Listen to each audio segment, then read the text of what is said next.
9일 만에 조정, 2보 전진을 위한 일보 후퇴 일지, 아니면 저항에서 다시 한번 저항을 확인한 건지 3인의 전략에서 알아보도록 하겠습니다. 오늘 이 시간에는 머니투데이 방송의 이학영 전문위원, 하이투자증권의 이성호 부장 두 분 함께 하십니다. 두 분 안녕하십니까? 네, 안녕하십니까? 시장의 중심이 되는 키워드를 하나씩 확인해 보도록 하겠습니다. 먼저 5위부터 3위까지 키워드를 화면을 통해서 확인해 보도록 하겠습니다. 오늘의 5위 키워드는 중국 3분기 GDP 예상 하회입니다. 중국의 3분기 GDP 성장률이 9.1%로 예상치를 소폭 밑돌았습니다. 시장에는 별다른 영향을 미치지 않고 있습니다. 4위 키워드는 시티그룹 어닝 서프라이즈입니다. 시티그룹이 어닝 서프라이즈를 기록했습니다. 그렇지만 주가는 장중에 약세를 보였습니다. 3위 키워드는 LTE 가입자 급증입니다. SK텔레콤의 LTE 스마트폰 가입자가 하루 10,000명을 돌파했습니다. 관련주를 점검해 보겠습니다. 어닝 시즌 얘기 먼저 해보도록 하겠습니다. 시티그룹 예상외로 서프라이즈를 기록했는데 유로존 문제 이런 악재에 묻히면서 주가는 오히려 하락을 했고요. 장 끝나고 IBM 실적이 발표됐습니다. IBM은 장중에도 하락했지만 실적 발표 이후에 주가가 하락했는데요. 예상치에 딱 부합하는 수준. 사실 IBM 같은 경우는 눈높이가 굉장히 이미 높아질 대로 높아져 있던 상황이었습니다. 이학영 의원께 좀 여쭤볼게요. 속된 말로 지금 실적에 약발이 안 먹히고 있는데 이런 흐름이 역시 실적보다는 유로존 이 상황이 우선하는 흐름이 계속될 거로 보고 계시는지와 더불어서요. 오늘 이제 드디어 애플 실적이 발표되는데 사실 애플 실적에 대해서는 눈높이가 높아질 대로 지금 높아져 있는 상황입니다. 시장에 어떤 영향을 미칠지 종합해서 좀 말씀해 주십시오.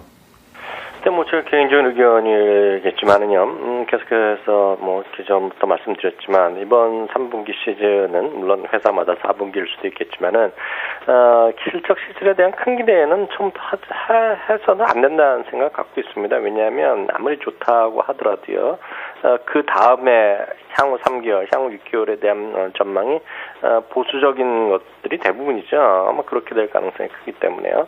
큰 기대는 해서는 안 된다는 얘기를 드렸는데요. 지금도 크게 봐서는 마찬가지 생각을 하고 있습니다. 여전히 글로벌 금융 환경이 조금 나아진다 하더라도 여전히 돌발 변수는 여전히 있겠죠. 그런 것들이 여전히 앞서 있는 이슈가 될 거라고 봅니다. IBM도 말씀하셨던 대로 딱 그 정도가 나왔죠. 그러다 보니까요. 물론 그 전에 시장이 좋지도 않았지만은요. 오늘이야 좀 밀렸고 시간 내에서도 별로 안 좋은 모습 보여주었습니다. 문제는 애플 컴퓨터가 되겠죠. 잘 아시다시피요. 지금까지 애플 컴퓨터는 15분기 연속으로 어닝 서프라이즈를 발표했습니다.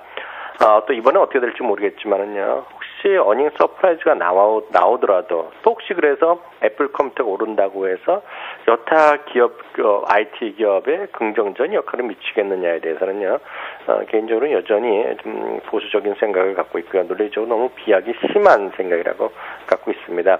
삼성전자는 별도로 예외입니다. 삼성전자는 삼성전자라고 계속해서 말씀드리고 있습니다. 애플 컴퓨터와 맞짱을 뜰 수 있다 그러면 애플 컴퓨터가 유일한 거 다들 인정하실 텐데요. 여타 IT 주식이 애플 컴퓨터 때문에 좋아진다는 것은요. 물론 갈 수는 있겠지만은요. 크게 어떤 상관관계가 있다고 보진 않습니다. 이건 하나의 가정인데요. 애플이 예상보다 진짜 그 서프라이즈가 나왔을 경우에 삼성전자는 예외로 한다고 말씀하셨지만 그 영향으로 국내 IT주가 만약에 내일 반등한다 그러면 일정 부분 물량을 줄이는 것도 하나의 전략이 될 수 있겠네요. 네, 여타 IT주, 삼성전자를 제외한 IT 주식은 저라면 물량 다 오르면 일단 팔고 싶네요. 예. 일단 3분기 실적이 좋은 회사들도 지금 나오곤 있지만 결국은 포커스는 3분기가 아니라 4분기다. 이렇게 계속 강조를 해주고 계십니다. 다음으로 이제 통신주 얘기 좀 해보도록 하겠습니다. SK텔레콤의 LTE 스마트폰 가입자가 어제 하루에 10,000명이 넘어갔고요. 그래서 총 누적 가입자 수가 49,000명을 돌파를 했다고 합니다. 그래서 이 통신주, 특히 이제 LTE 스마트폰 가입자가 많이 늘수록 통신사에는 수익성에는 도움이 될 것이다. 이런 리포트들도 최근에 좀 나오고 있고요. 이성호 부장께서는 글쎄요, 지금 그 가입자 수가 생각보다는 좀 빠르게 늘어나는 것 같은데 통신주 영향을 어떻게 보시는지 또 관련해갖고 좀 눈여겨볼 종목이 있으면 같이 좀 말씀해 주십시오. 일단 어제 하루 동안에 SK텔레콤 쪽에서 10,000대, 그리고 LG U+가 한 4,000대 정도 판매가 됐다고 합니다. 초기에는 이제 단말기가 좀 모자랐던 것으로 알려지고 있습니다. 지난주까지는 조금 이제 수급에서 좀 삐걱거리는 모습이 보였지만은 요번 주 들어서 LG전자에서 LG U+, LTE 쪽을 옵티머스 LTE를 대량으로 시중에 물량을 좀 풀어서 수급이 좀 숨통이 트였다라는 거고요. 삼성 갤럭시 S2 LTE HD 모델이 이달 말에 출시가 됩니다. 그렇게 되면은 이게 더 한 단계 더 늘어나서 하루에 거의 한 3만 명 정도는 가입하지 않을까라고 생각을 합니다. 현재 가입자 추세는 2009년 말 스마트폰이 처음 출시된 단계와 거의 비슷한 수준인데 아직까지는 물량이 좀 모자르다라는 점을 감안한다면은 그때보다 더 빠르게 다음 주부터 또는 이달 말 11월 달부터는 더 빠르게 증가할 수 있다라고 보기 때문에 긍정적이고요. 무제한 요금제가 없어졌다는 게 LTE 쪽에 조금 단점이긴 하지만은 제가 어저께 누가 산 사람이 있어서 같이 한번 써봤는데 굉장히 빠르더라고요. 거의 1초 정도면은 화면이 다 뜰 정도. 사실 굉장히 3G 와이파이고 굉장히 답답하지 않습니까? 근데 오히려 PC보다 더 빠른 느낌을 가졌어요. 그렇기 때문에 사람들이 만약 써본다면은 LTE 쪽에 대한 관심은 굉장히 늘어날 것이다라고 봅니다. 다만 아까도 말씀드렸다시피 무제한 요금제가 없어졌다는 측면에서 영화를 다운받는다든가 그럴 때 상당히 많은 요금이 나올 수 있다는 점은 부담이고요.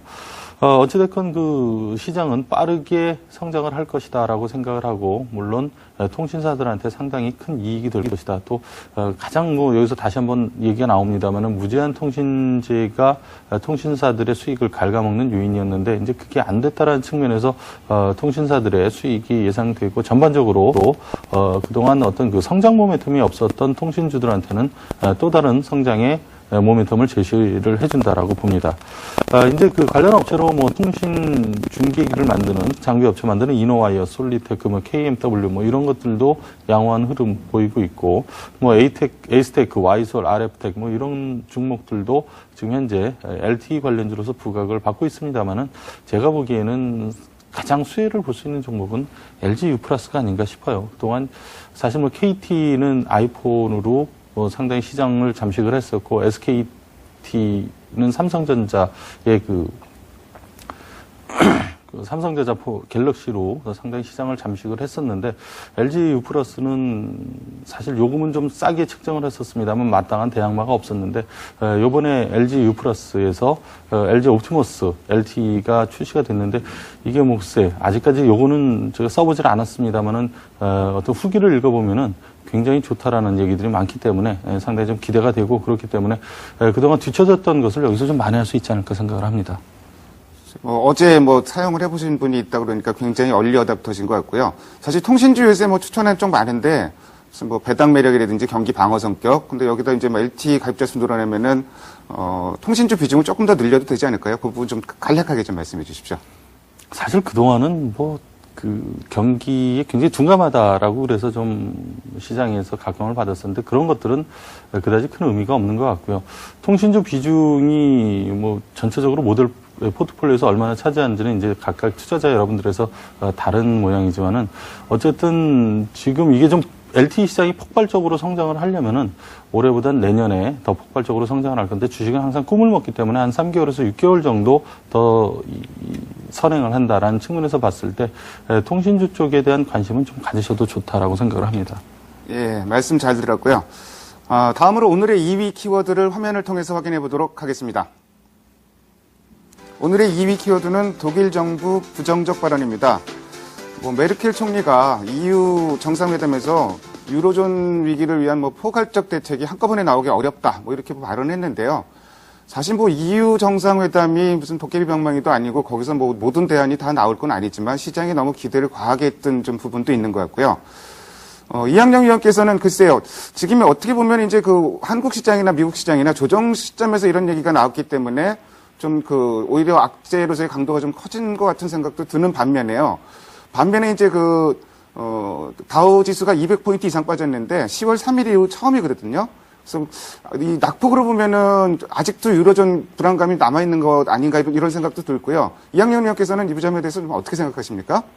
네, 말씀하셨던 대로죠. 그 어떤 모든 이렇게 심각한 문제가 한 방에 해결될 수는 없다는 것은 뭐 분명하다 이렇게 말씀드릴 수 있어 보입니다.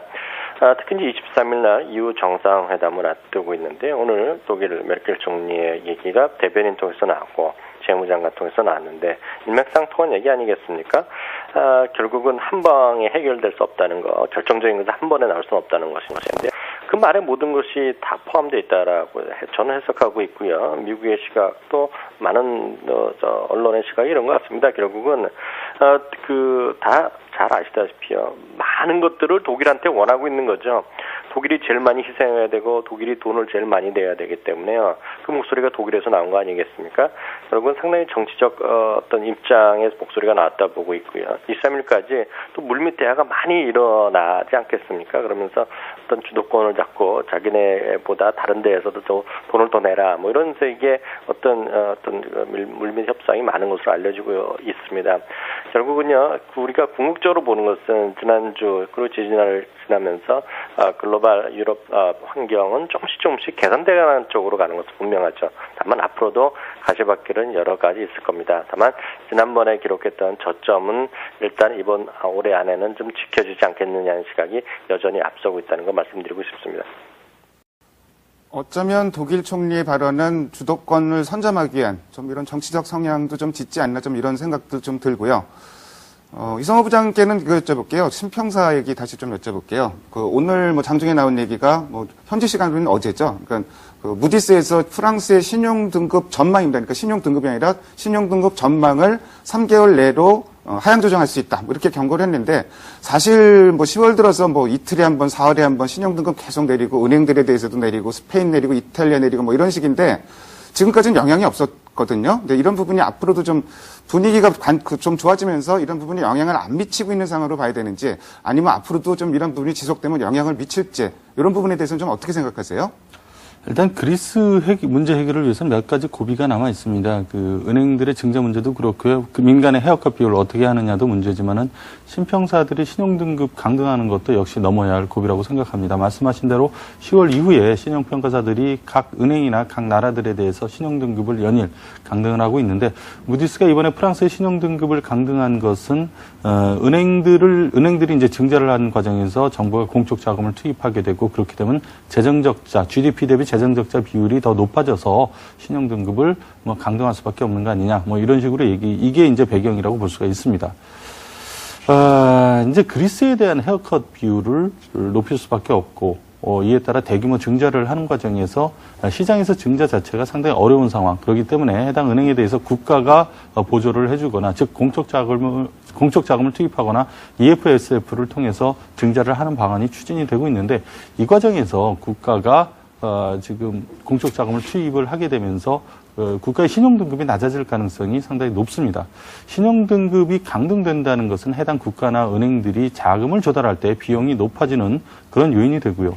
자, 국가 입장에서 볼 때 가뜩이나 지금 재정 적자가 높아서 여기에 시달리고 있는데 은행 증자에 공적 자금을 또 투입하게 되면은 이게 신용등급 강등 요인이 되고 또 이걸로 때문에 이자 부담이 늘어나서 재정 적자를 감축하는 게 더 어려워질 수가 있습니다. 악순환이죠. 어디서 끊어야 될지 모르는 악순환이고 금융회사 입장에서도 신용등급 강등이라든가 정부의 구제금융 이런 것들이 실행이 되게 되면은 투자자들의 신뢰도가 떨어지고 그래서 자금의 이탈까지도 우려가 되는 그런 상황입니다. 그래서 전체적으로 상당히 부담 요인으로 작용이 될 거고 아직까지는 신용등급 강등이라는 어떤 것보다 더 큰 틀에서 사실은 문제가 됐었고 이거를 그리스 문제를 해결하는 과정에서 넘어야 할 산이기 때문에 실제로 프랑스라든가 다른 나라의 신용등급이 여기서 추가로 강등됐을 때는 시장에 어떤 영향이라도 좀 미칠 것으로 보고 있는데 그렇다고 해서 시장이 다시 저점을 깨고 내려갈 정도로 그렇게는 아니더라도 그러니까 모든 상황은 아마 아까 이학영 연구위원도 말씀하셨다시피 개선이 되고 있습니다. 다만 여기서 몇 고비를 더 넘겨야 되기 때문에 그 과정에서 어떤 구비구비 그런 조정이 좀 있지 않을까라고 생각을 합니다. S&P에서 사실 9월 달에 공적 자금 투입하면은 유럽 국가들 신용등급 강등할 수 있다 이렇게 경고를 했었는데 어쨌든 신용평가사들의 움직임 계속 경계를 하고 좀 주시를 해야 될 필요는 있을 것 같습니다. 다음으로 오늘의 마지막 1위 키워드를 화면을 통해서 확인해 보도록 하겠습니다. 오늘의 1위 키워드는 9일 만의 조정입니다. 유로존 불안감이 조정의 직접적인 원인으로 작용을 했지만 이격도 우리 시장 같은 경우 이격도 105%, 어쨌든 조정 타이밍에 들어간 시점에서의 조정이라고 볼 수가 있는데요. 이학년 위원께서는 글쎄요, 지금 조정에 들어간 건 들어간 거고 조정의 양상이 상당히 중요해질 것 같은데 투자자들 관심은 하반 경직성이 유지될지 여부로 좀 모아질 것 같습니다. 좀 어떻게 보시고 또 전략상으로는 어떻게 가야 될까요? 네, 기본적으로 좀 어저께부터 같은 생각을 갖고 있습니다. 일단 어저께 1850을 넘어서 걷는데요. 1차 정이었던 1850선을 지금 완만하게나마 통과하고 있다는 생각을 여전히 갖고 있고요. 이제 2차 조정은 1950 정도 보고 있습니다. 그렇기 때문에 크게 봐서는요, 주식 비중을 한 50% 갖고 계셨던 분은 한 60%로요. 기존까지 한 60% 정도 내외 갖고 계셨던 분은 한 70% 정도씩, 좀 기존보다 조금씩 늘리셔도 무난하겠다는 생각 갖고 있습니다. 다만, 시장에서 불안감 완전히 없앨 수는 없기 때문에요. 리스크를 관리하는 선이 되겠죠. 흔히 얘기해서 지선을 다시 한번 설정해 드려야 되겠는데요. 이번에 좀 추가하시는 주식들은요, 1780 정도 선 정도를 좀 지선을 생각하시고 그 선이 이탈하면 다시 한번 안타깝지만 좀 손절을 하겠다라는 정도 생각하시면 주식 투자에 크게 위험 요인은 별로 없을 거라고 생각하고 있습니다. 다시 말씀드리면 어떤 국내 기관이라든가요, 외국인 오늘 큰 재미없기 때문에 밀리지만은요, 종목별로 보면 이들 주식이 좀 꾸준히 사고 있고요. 주식 자체가 좀 살아있는, 좀 우상향하면서 직전 고점이라든가요, 사상 최고가 근방에 있거나 돌파하고 있는 이런 종목들 위주로 대응하시면 큰 무리는 없겠다는 생각 갖고 있습니다. 일단 현재 흐름상으로 보면은 주식 비중을 조금 조심스럽게 늘려도 되는 시점이 아닌가 좀 이렇게 말씀을 해주셨습니다. 지수상으로는 1780 정도로 주목해야 될 것 같고요. 일단 지금 시장을 보면은 주도주는 부각되지 못하고 있습니다. 근데 순환매를 대응하자니 이제 낙폭과대주들도 일정 수준 대부분 돌아가면서 순환매 속에 반등이 이루어진 상황인데요. 이성호 부장께서는 지금 사실 시장이 긍정적으로 본다 그래도 어느 쪽으로 들어갈까 고민이 상당히 좀 되는 상황인데 주도주가 나타날 때까지 기다려야 될지 아니면 이 상황에서 좀 어떻게 대처해야 될지 전체적인 전략을 좀 말씀해 주십시오. 일단 살 게 없으면 좀 기다려야 된다는 생각입니다.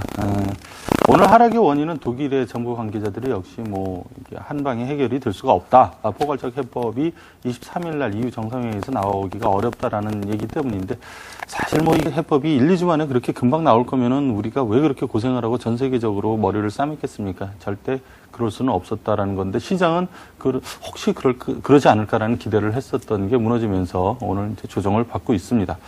당연히 몇 차례 고비가 더 있을 것이라고 생각을 하고요. 그 해결 과정에 시간이 좀 더 필요하다라고 생각을 합니다. 그런 와중에 지수는 다시 한번 1700선 부근까지도 내려갈 가능성을 배제할 수는 없다고 봅니다. 1644가 바닥이다라고 하는 생각은 분명히 갖고 있습니다만은 앞으로 조정은 좀 한두 차례 정도 더 나올 수 있고, 그렇게 보고 있습니다. 아직은 전체적으로 이제 박스권 영역이다라고 보기 때문에 어떤 그 낙폭 과대주 위주의 접근 그리고 순환매적인 성격의 접근이 맞다라고 생각을 합니다. 최근에 지수가 많이 올라왔기 때문에 이제 그건 사실 낙폭 과대주 고르기도 어렵고 그런데 일단은 이 시점에서는 조금 좀 매수하는 타이밍은 좀 더 늦춰보시고 시장이 안정이 되는 시점까지는 좀 기다려 보시는 게 지금 일단 오늘 첫날 빠진 거기 때문에 좀 기다려 보시는 게 낫다라고 생각을 합니다. 주도주를 말씀하셨는데 말씀하셨다시피 사실 바이오라든가 컨텐츠 관련주들은 너무 작고 종목도 주도주라고 하기 어렵지 않습니까? 예. 그렇기 때문에 아직은 주도주가 없다라고 하는데 제가 보기에는 고점을 뚫고 어느 순간에 2,000 정도까지는 충분히 올라갈 수 있는 조정을 좀 받고 나서는 2,000 정도까지 올라갈 수 있는데 그 과정에서 주도주가 부각이 될 거라고 생각을 합니다. 아직까지는 어떤 건지는 시장에서 힌트를 주지 않고 있는데 주도주가 어느 정도 이제 포착이 되면은 그때 가서 그런 쪽으로 물량을 좀 더 늘리시는 게 낫지 않을까라는 생각입니다. 네, 조정의 양상을 조금 더 확인해 보자 이렇게 말씀하셨습니다. 지금까지 5가지 키워드를 통해서 시장의 흐름을 살펴봤습니다.